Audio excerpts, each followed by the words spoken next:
Bonjour mes amis, que Dieu vous bénisse tous. Que le Saint-Esprit vienne conduire notre méditation. La méditation de sa sainte parole.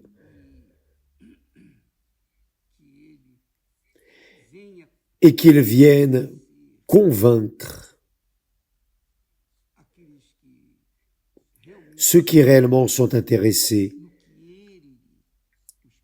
dans ce que le Saint-Esprit a à offrir. Que Dieu fasse cela dans votre vie, mes amis. Nous étions en train de prier, de demander à Dieu la direction pour les personnes qui sont affligées, nécessiteuses, opprimées, perdues, désorientées, vides, anxieuses, opprimées, en dépression, etc. Et cherchant avec lui, avec le Saint-Esprit, la parole qui vienne à la rencontre de ces personnes affligées. Et la parole qui m'est venue a été celle où Jésus a dit,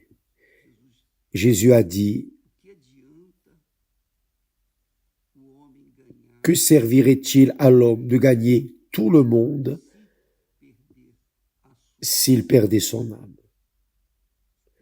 En d'autres mots, Jésus est en train de dire, à quoi bon que la personne ait du succès? À quoi bon à la personne de réaliser tous ses rêves? Ce qui est impossible, c'est impossible à la personne de réaliser tous ses rêves. Je dis que c'est impossible parce que nous sommes humains, n'est-ce pas? Et à cause de notre humanité, de notre nature, nous voulons toujours plus et plus et plus et plus. Et nous ne sommes jamais satisfaits. C'est la réalité, oui ou non? Nous voulons toujours plus. Lorsque vous réalisez un rêve, vient tout de suite un autre à réaliser, et ainsi successivement. Donc, quand Jésus dit « Que servirait-il à un homme de gagner le monde entier s'il perdait son âme ?» Que donnera un homme en échange de son âme? Qu'est-ce que le Seigneur Jésus est en train de dire? Où veut-il en arriver avec cette parole? Évêque, d'accord, je sais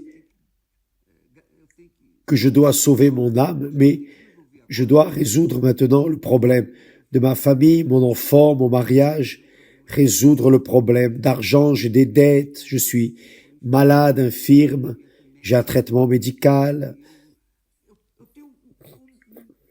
j'ai un camion, une charrette pleine de problèmes à résoudre ici dans ce monde, ici dans ce monde. Parce que je suis de ce monde. Je dois alimenter mon corps, me vêtir, vivre. Enfin, les personnes pensent et se focalisent leur vie, leurs pensées, leur cœur dans les choses de ce monde, les choses physiques, matérielles. C'est normal, c'est naturel que les personnes veuillent résoudre leurs problèmes. Nous tous affrontons des problèmes et nous tous voulons les résoudre, n'est-ce pas? C'est un fait. Mais Jésus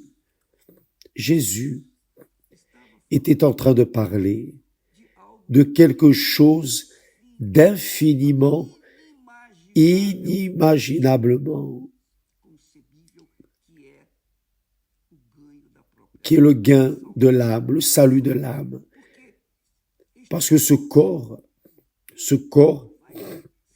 va se détériorer, va pourrir, tôt ou tard. Je vous parle au sujet du royaume de Dieu tous les jours, pendant que je suis vivant, que je suis ici, vivant, physiquement.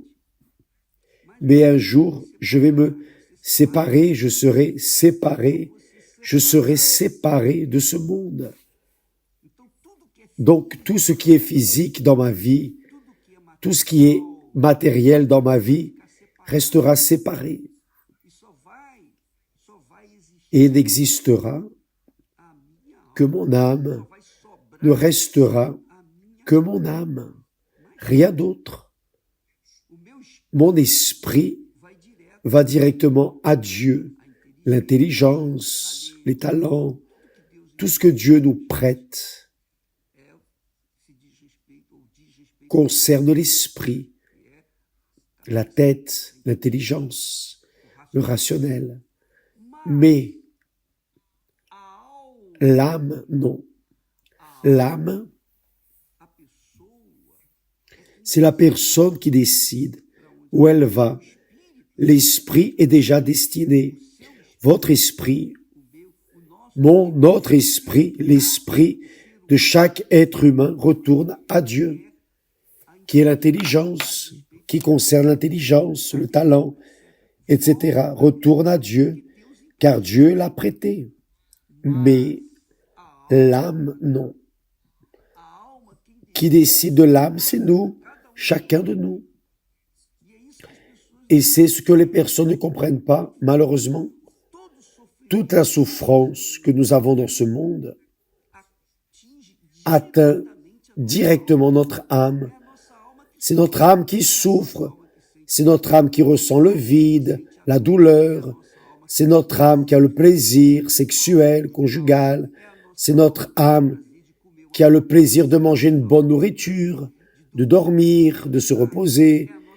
C'est notre âme qui a le plaisir d'être parmi les amis, les connaissances, qui a le plaisir d'avoir la paix. Tous les sentiments, toutes les sensations qui concernent votre vie, ma vie, notre vie, sont directement liées à notre âme, car c'est elle qui sent la joie, le plaisir, l'allégresse, la tristesse, l'agonie, vouloir mourir, c'est l'âme. Donc, évidemment, qui a la lumière, la direction du Saint-Esprit, focalise sa vie dans le salut de son âme, la préservation de son âme avec Dieu. Car l'âme ne meurt pas. Si elle n'est pas avec Dieu, elle est séparée de Dieu. Et séparée de Dieu, elle sera avec qui? Avec toutes les autres âmes qui souffrent en enfer. Voyez bien. Jésus a dit, il était chez Marthe et Marie, et là, lorsqu'il est entré avec ses disciples, chez Marthe, Marie et Lazare, 3 frères et sœurs que Jésus aimait beaucoup, il y est allé. Lorsqu'il était là, qu'est-il arrivé? Le texte dit que Marthe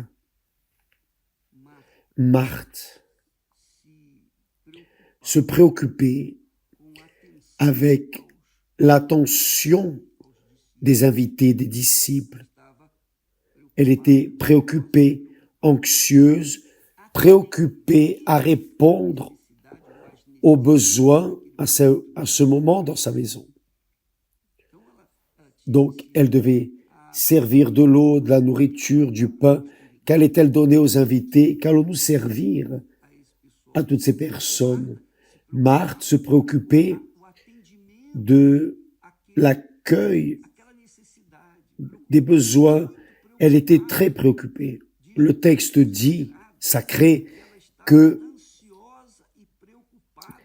elle s'inquiétait et s'agitait pour beaucoup de choses.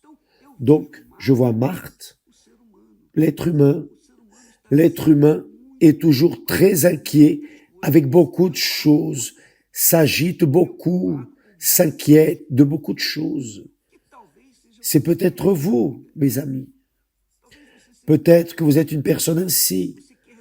Vous voulez résoudre vos problèmes. Vous ne voulez rien laisser pour demain. Ce qui doit être fait aujourd'hui, vous ne voulez pas le faire demain. C'est correct. C'est une préoccupation juste, mais c'est une préoccupation, une anxiété, un tourment, un problème. N'ayez aucun doute que c'est un problème. Donc, Jésus lui a dit, voyez ce que Jésus lui dit. Marthe, Marthe, avec patience, quand il répète le nom, c'est comme le père qui appelle sa fille ou son fils, mon fils, mon fils. Ce n'est pas comme ça, ce n'est pas comme ça. Marthe, Marthe, tu t'inquiètes et tu t'agites pour beaucoup de choses.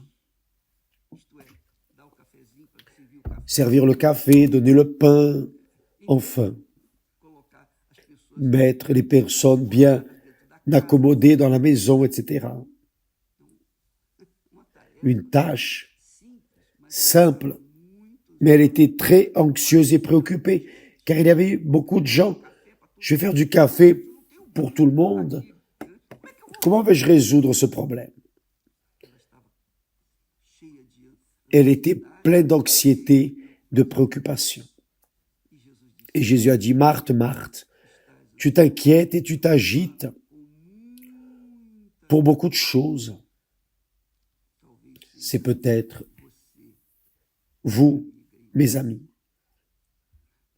Peut-être que vous êtes en train de vivre en ce moment ce que Marthe a vécu. Préoccupé pour beaucoup de choses, anxieux et préoccupé, anxieux et préoccupé. L'anxiété est déjà mauvaise. Imaginez avec la préoccupation, problème et problème. Jésus a dit, Marthe, Marthe, tu t'inquiètes et tu t'agites pour beaucoup de choses. Une seule chose est nécessaire. Une seule chose est nécessaire. C'est extrêmement glorieux. Une seule chose est nécessaire. Marie a choisi la bonne part. C'est-à-dire Marie. Que faisait Marie? Rien. Elle ne faisait rien. Peut-être que les personnes diraient, mais Marie pourrait aider Marthe, hein, lui donner un coup de main, n'est-ce pas? Non. Marie était assise aux pieds du Seigneur Jésus. C'était une opportunité en or pour profiter de sa présence, écoutant avec attention sa voix, ses enseignements. Y avez-vous pensé, mes amis? Jésus va chez vous et plein de disciples, d'apôtres, ouvriers, ouvrières, et vous êtes préoccupés avec tout et tous. Mais une seule chose est nécessaire. Une seule chose est nécessaire. C'est marrant que Jésus a dit une seule chose, une seule chose. Ici, ce n'est pas écrit.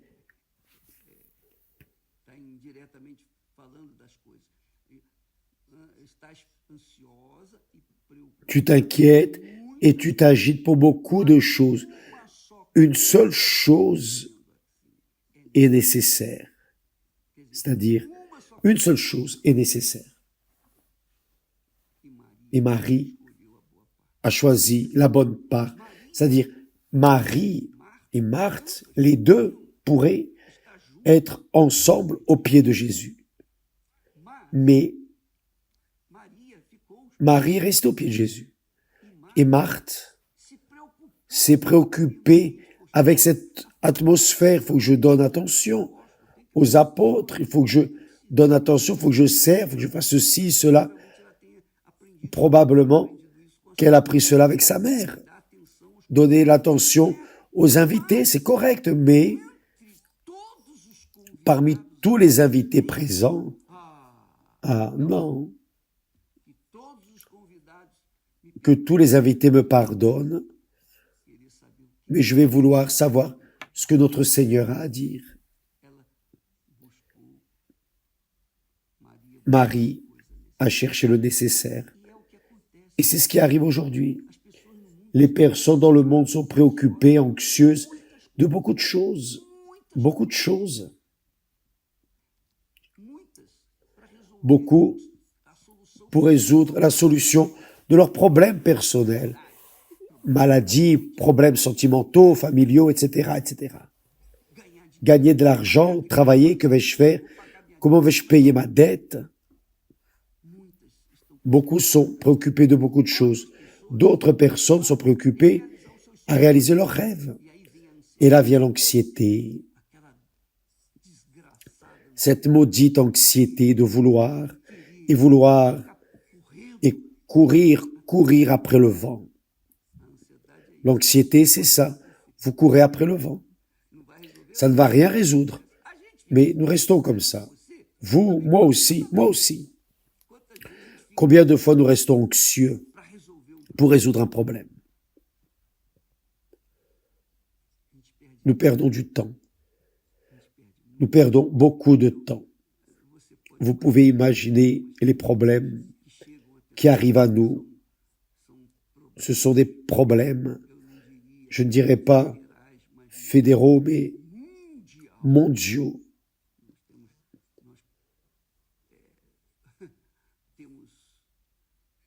Nous avons des problèmes à résoudre dans le monde entier.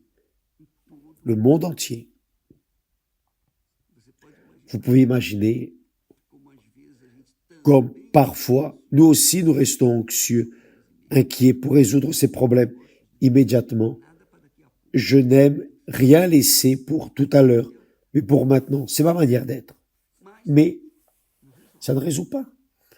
Ça ne résout pas. Ça n'a jamais résolu. Ça n'a jamais résolu. Vous savez une chose, mes amis.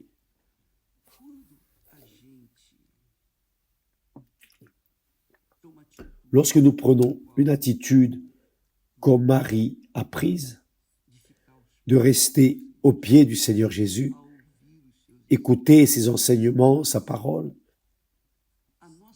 notre âme se tranquillise. Notre âme reste tranquille, car elle sait, elle a la certitude et elle confie dans ses paroles que Jésus nous donne. Car elles alimentent notre âme, notre esprit, notre âme. Elles satisfont notre être, notre cœur, notre âme. Voyez ce que le Saint-Esprit dit à travers le prophète Jérémie. Il dit: béni soit l'homme qui se confie dans l'Éternel. Béni, béni. Et l'homme, il est déjà béni. L'homme qui se confie dans l'Éternel. Et dans l'Éternel est l'espérance. Non seulement il confie, mais l'Éternel est son espérance. Pourquoi?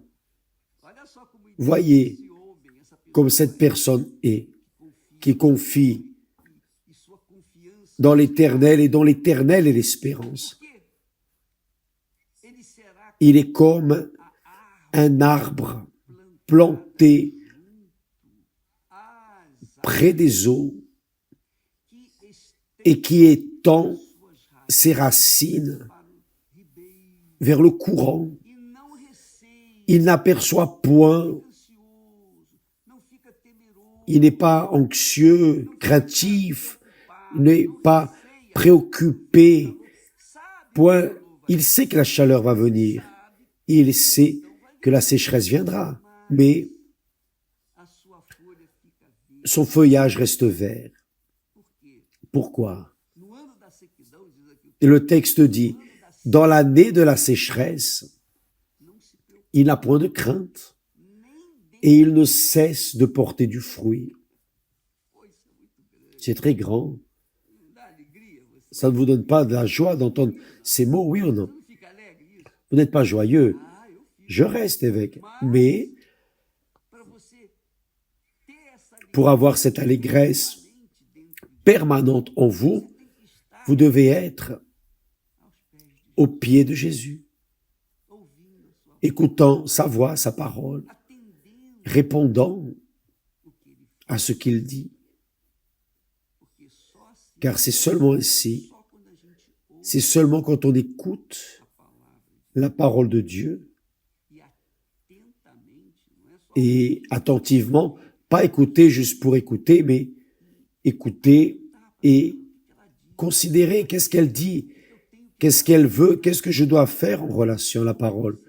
Obéir, alors je vais obéir. Donc, quand la personne confie dans le Seigneur, lorsqu'elle confie dans le Seigneur, et que l'Éternel est son espérance, alors cette personne est comme un arbre planté près des eaux. La chaleur peut venir,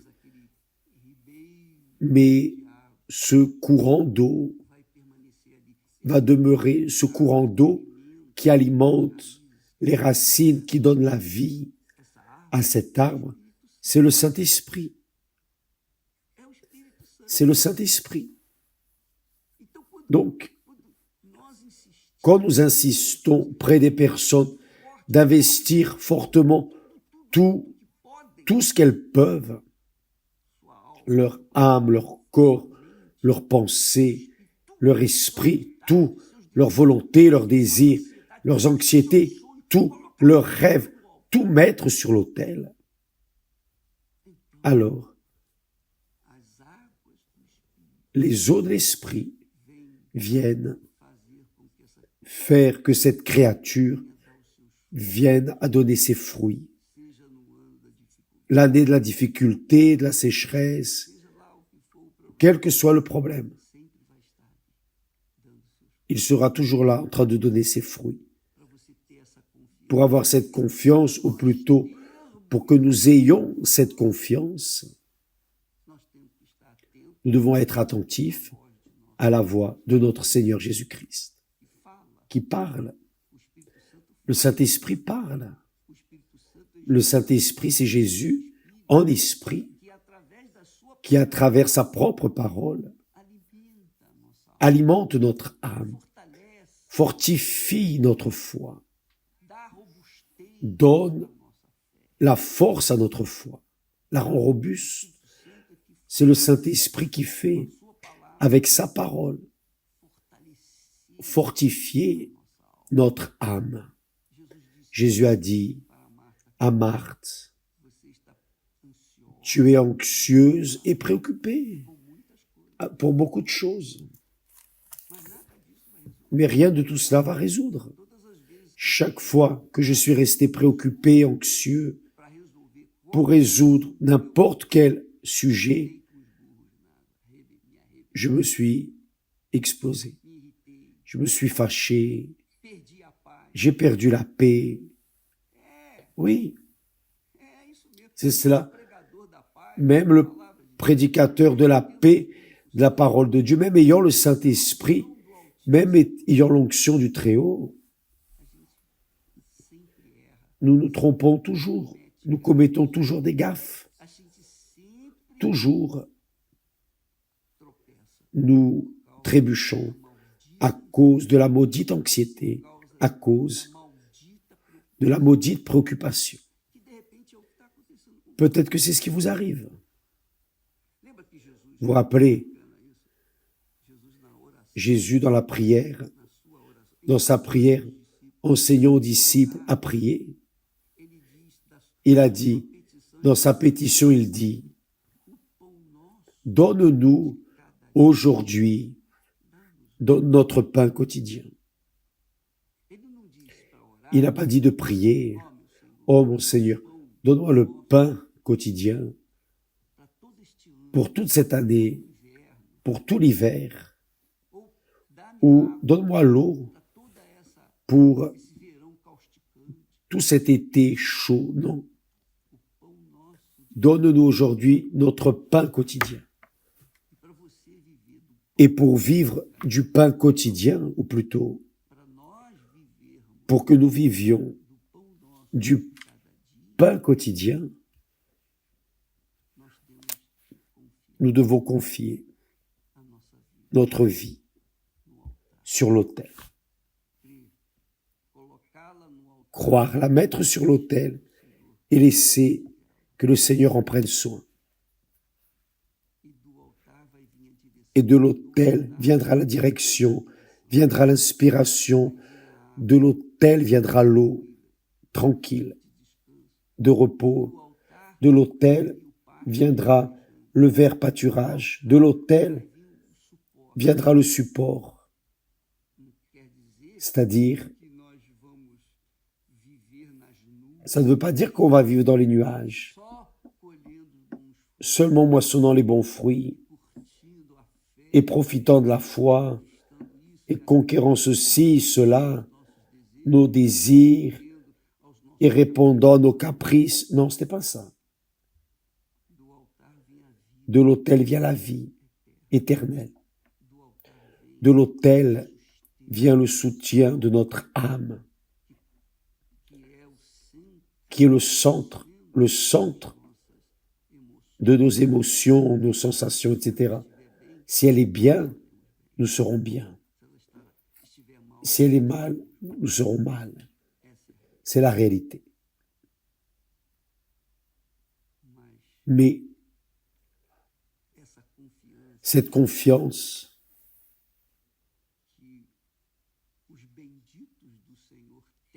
que les bénis du Seigneur ont, cette confiance, c'est seulement quand la personne est conduite par le Saint-Esprit, quand la personne ne s'occupe seulement que d'une chose, pas quand qu'elle se préoccupe, mais elle laisse l'anxiété, la préoccupation pour focaliser seulement sur une chose, l'attention de son âme, l'attention de son âme. C'est très fort, très fort.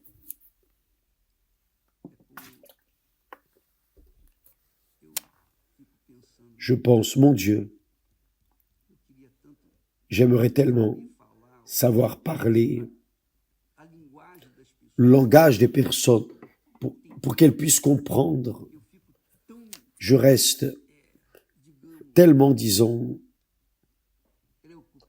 préoccupé, c'est la réalité, de vous amener ce que Dieu veut véritablement que vous receviez. Et cela est patent, est visible. Nous, êtres humains, nous sommes habitués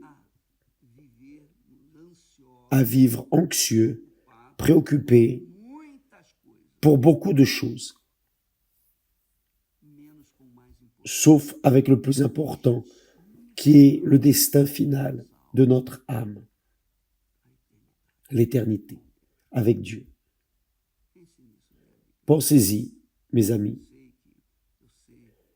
Je sais, évêque, priez pour moi, priez pour ma mère, mon mari, mon fils, tel et tel, malade, infirme, qui va mourir, je sais.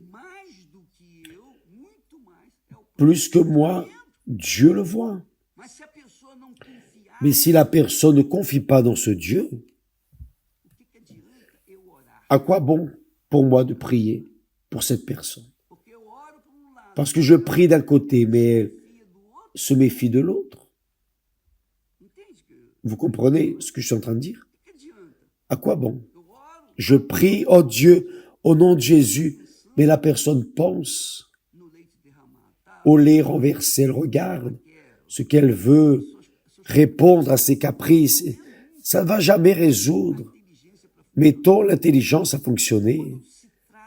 Lorsque l'on traite de Dieu, lorsque nous voulons arriver à lui, mettre nos vies sur son autel, ses bras, être assis à ses pieds, nous devons mettre l'âme, plutôt l'esprit, l'âme et le corps. Ou corps, âme et esprit. Mais d'abord l'esprit, l'âme et alors le corps. Nous mettons toute notre force en ça. C'est comme une personne qui a l'habitude de jouer à la loterie.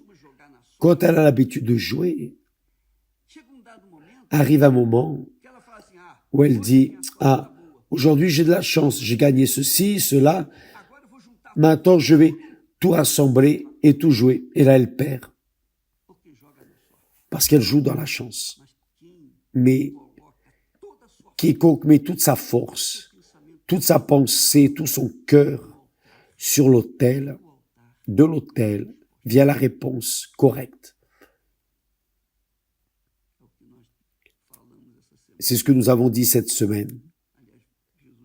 C'est Jésus qui a dit, « Ce peuple m'honore des lèvres, mais son cœur est éloigné de moi. »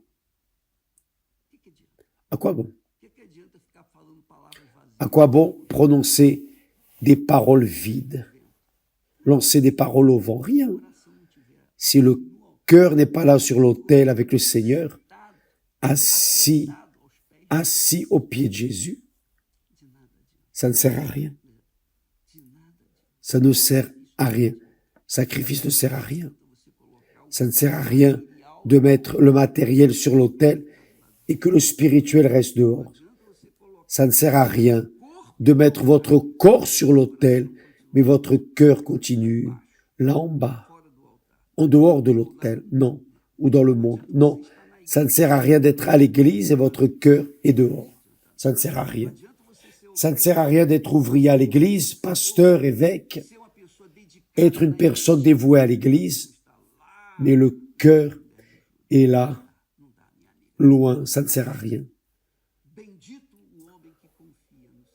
Béni soit l'homme qui se confie dans l'Éternel. Marie a confié en Jésus, car elle s'est assise à ses pieds. Asseyez-vous au pied de Jésus, mon ami. Et il va pourvoir vos besoins.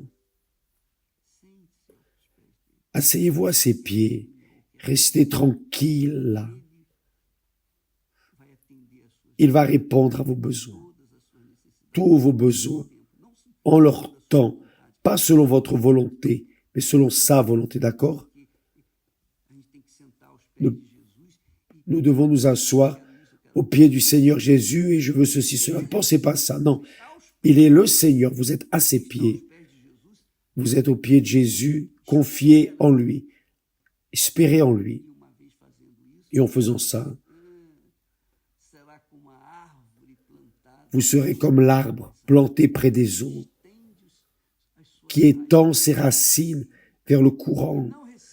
Il n'aperçoit point la chaleur quand elle vient, et son feuillage reste vert.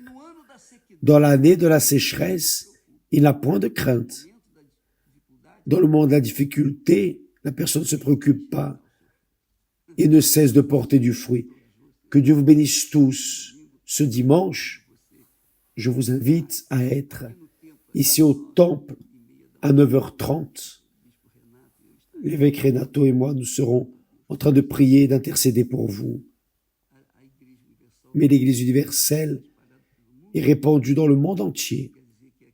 Ça ne veut pas dire qu'ici ce soit meilleur qu'une autre église, non. Je parle de ça. Je vous invite parce que je vais être là, je vais être en train de prier avec l'évêque Renato maintenant. Où que vous soyez, mettez votre cœur au pied de Jésus. Confiez en lui et il fera le reste. Que Dieu vous bénisse tous et à demain au nom du Seigneur Jésus. Amen.